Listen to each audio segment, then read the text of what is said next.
إيش ياخد الريح من البلاط. وطبعا مفيش حاجة هتقدر تاخدها من البلاط غير التراب، وطبعا التراب ملهوش قيمة.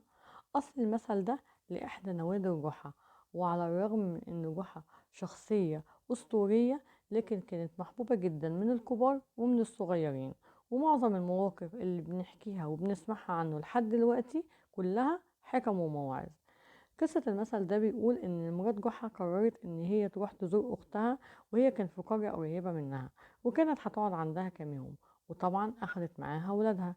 جحا زعل جدا واتضايق، أصلك بيحب مراته يا جماعة، خيرا لما جعله خير، عكس كده حبة رجالة ممكن تفرح جدا لو مراته راحت عملت شوبينج مع واحدة صاحبتها لمدة ساعة. المهم ان قرر جحا ان هو يعلن اضرابه وزعله على فراق مراته الكام يوم دول. وقرر قرار غريب جدا. قرر ان هو هيضل منور البيت كله، وهيدخل اوضته وينام من بدري.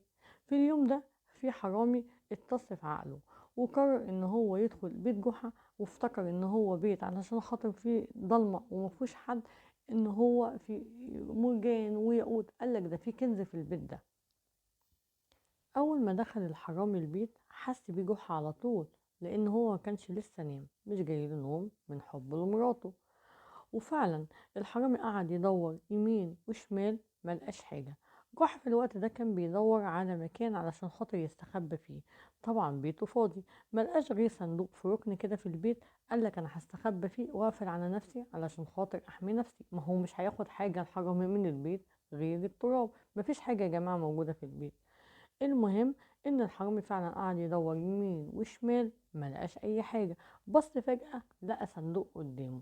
قالك هو ده، هو ده الكنز، هو ده المرجان والياقوت والفلوس اللي انا بدور عليها، هو ده البيت اللي انا فعلا كنت محتاجه.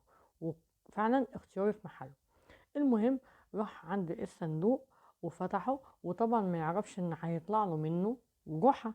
اتصدم وقال له انت موجود ليه هنا جوه الصندوق ده؟ فحكى له القصه. المهم طبعا الحرامي اتضايق جدا وقعد يلعن سوء حظه وان هو ما لقاش حاجه، واتضايق جدا. وفعلا جحا قال عيش هياخد الريح من البلاط غير التراب.